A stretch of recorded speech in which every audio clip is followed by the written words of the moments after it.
क्या प्रधानमंत्री, गृह मंत्री यहाँ नहीं आ सकते हैं? क्या मुख्यमंत्री नहीं आ सकते हैं? ये सारे हिंदू हैं, तो फिर क्यों नहीं हिंदुओं को सुरक्षा दी जाती है? और यह सबसे बड़ा सवाल है कि हम बहुत ही सौभाग्यशाली हैं कि यह धरती जो है वो राष्ट्रपिता महात्मा गांधी और सरदार पटेल की जन्मभूमि ही नहीं, कर्मभूमि भी है। ऐसे में जहां शराबबंदी की बात की जाती है। बुरबारा तहसील के रोजित गांव में इस वक्त हम मौजूद हैं, जहां लगातार लट्ठा कांड की चर्चा चल रही है। अब तक हमने कई घरों को कवर किया है, उनकी दास्तान को लगातार पढ़ाने की कोशिश, समझाने की कोशिश की जा रही है कि देश के वजीर आलम जो दिल्ली में बैठे हैं, दरअसल जिनका गृह राज्य गुजरात है, गुजरात में ऐसी लगातार हत्याएं, कांड होती जा रही हैं। और इसी बीच NCRB की वो रिपोर्ट जो झकझोर देने वाली है, लट्ठा कांड जैसी तमाम घटना रात दिन गुजरात में होती जा रही हैं। क्योंकि अब ये समझिएगा समीकरण कैसा है कि पूरे देश में, पूरे प्रदेश में शराब तो बंद है बिहार के तर्ज पे, लेकिन यहाँ क्या है कि जो दलित कम्युनिटी के लोग हैं या जो पिछड़ा हैं, जो गरीब हैं, वो लगातार जहरीली शराब, ये शराब बनाने के नाम पर जहर फैल जाता है उसमें। क्योंकि कौन सी मात्रा में कितना क्या मिलाना है, कभी कभी मिस्टेक हो जाता है, क्योंकि ये लोग होममेड यानी कि अपने से बनाते हैं। तो ऐसे लट्ठा कांड में इस घर के भी एक लोग थे, एक व्यक्ति जिनकी हत्या हो गई थी, वीर गामा जी। ये तस्वीर आप देख लीजिए, आप ये तस्वीरें देख लीजिए कि दरअसल इस परिवार ने भी एक वीर को खोया था, एक ऐसे व्यक्ति को जिनके कंधे पर इस घर की दामोदार टिकी थी। इस घटना को अंजाम होने के बाद इस आंगन में दरअसल सूना मातम सा पसरा हुआ है। आप देख लीजिए, कहा जा रहा है कि जब से 4-5 महीने इस घटना को हो गए हैं, तब से इनकी ये परिवार हैं। हम बात करने की कोशिश करेंगे कि दरअसल उस घटना के बाद लगातार परिजनों से बात करने के बाद ये भी कहा जा रहा है कि ना कोई पॉलिटिकल, फाइनेंशियल, ना कोई हेल्प हुआ इस गवर्नमेंट में। हालांकि कई जांच एजेंसी ने कहा था कि इसकी जांच की जाएगी, लेकिन अब तक जांच की रिपोर्ट सबमिट भी नहीं हो पाई है, या हुई है तो क्या है उसका रिपोर्ट, ये मैं गवर्नमेंट ऑफ इंडिया से, जांच एजेंसी से पूछना चाहता हूँ। लेकिन हम चलिए इनसे बातचीत करेंगे कि क्या उसके बाद ये कैसे सरवाइव कर रहे हैं इस घर में, इस आंगन में। क्या नाम हो आपका? मंजू बहन भूपत भाई। मंजू बहन, क्या कुछ कुछ मदद मिली आपको, आर्थिक पैसे? ये ना सरकार कहीं ना था पी, सरकार तो मैं कहना ना कहीं सरकार ना था पी, सरकार ने आपकी मदद नहीं की। देखिए, गुजराती लैंग्वेज आती नहीं, मुझे माफ़ कीजिएगा, और मैं समझ भी नहीं पाता हूँ, थोड़ा बहुत समझता हूँ। पंकज श्रीवास्तव सोशल एक्टिविस्ट हमारे साथ मौजूद हैं। पंकज श्रीवास्तव जो हैं, आपको बता दें कि दिल्ली से चलकर ऐसे तमाम घरों को हम लोग ढूंढ कर जो है उनसे लगातार मिलने की कोशिश हम लोग कर रहे हैं, जो लट्ठा कांड में संलिप्त थे। तो हमने ऐसे अभी लगभग 7-8 घरों को कवर किया है, और उसके बाद हम जो है ये मुझे लगता है कि 7वां-8वां घर है। एक ही गांव में 12 व्यक्ति की हत्या हुई थी, उनमें से एक ये भी घर है। पंकज जी, क्या लग रहा है कि सरकार, अभी तक हम लोगों ने 5-6-7 घर को कवर किया है, लेकिन हर जगह से ये कहा जा रहा है कि कोई जो है आर्थिक सहयोग नहीं किया गया, जांच एजेंसी की रिपोर्ट तक सबमिट नहीं हो पाई। कभी कह रहे हैं एथेनॉल, तो कभी कह रहे हैं कि वो मिक्स बन नहीं पाई शराब, इसलिए ये हो गया। गांव का अलग ही कहना है। आपको क्या लगता है कि अगर ऐसी घटना हुई है तो क्या सरकार को इसमें इन्वॉल्व होना चाहिए, सरकार को मदद करना चाहिए, क्योंकि पूरा का पूरा आंगन जो है सूना है? देखिए, निश्चित तौर पर यह हृदय विदारक घटना है जो पूरे हिंदुस्तान को झकझोर कर रख देती है। जब मैं इन गाँवों में आया, किसी तरीके बड़ी मुश्किल से आया, क्योंकि पुलिस प्रशासन ऐसे गाँवों में मीडिया को आने नहीं देती है, सोशल एक्टिविस्टों को आने नहीं देती है।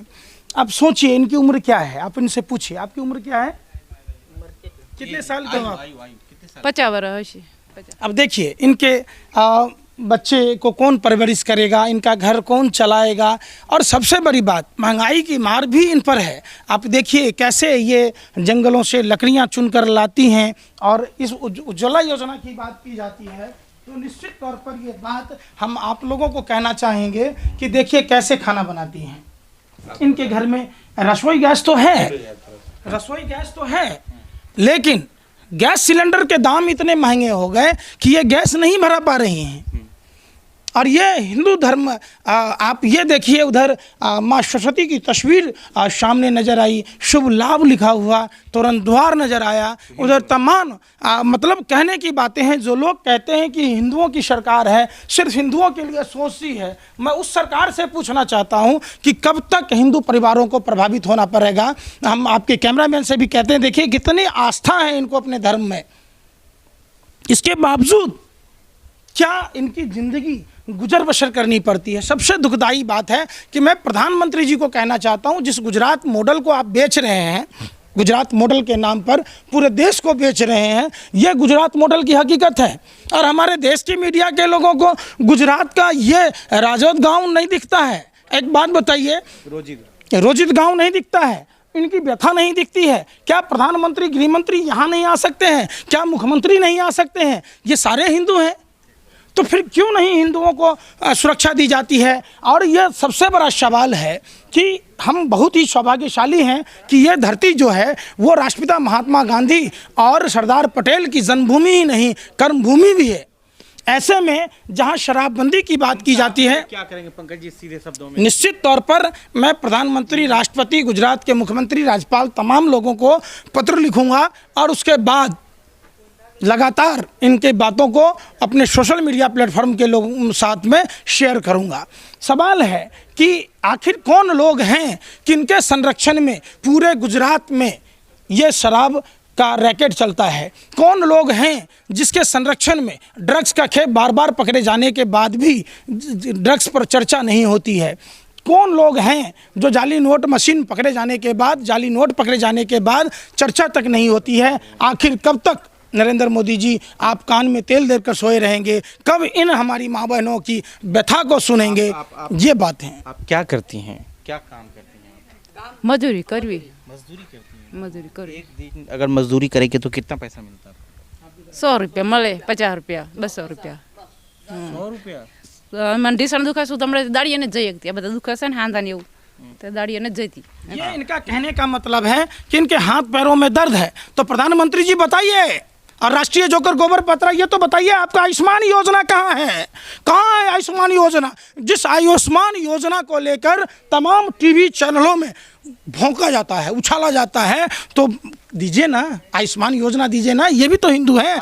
आप बात करते हैं पाकिस्तान से लाने के हिंदुओं की, गुजरात के हिंदू परिवारों की सुधी आप नहीं ले पाते हैं। आप बात करते हैं बांग्लादेश के हिंदुओं की, आप हिंदुस्तान के हिंदुओं की बात आप नहीं करते।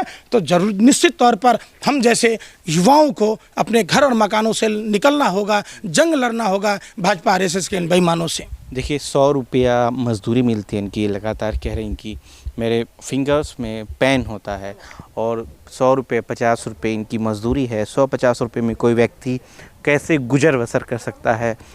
वो भी गुजरात में, जो कहा जाता है गुजरात को पूरे देश से मैसेज मिलता है। अब समझिए, जिस प्रदेश से इस देश को मैसेज मिलता हो, शिक्षा तालीम हासिल करता हो पूरे देश, इस राज्य से, वो इस स्थिति इसकी ये है। आप समझ सकते हैं आगे चुनाव है, क्या होगा।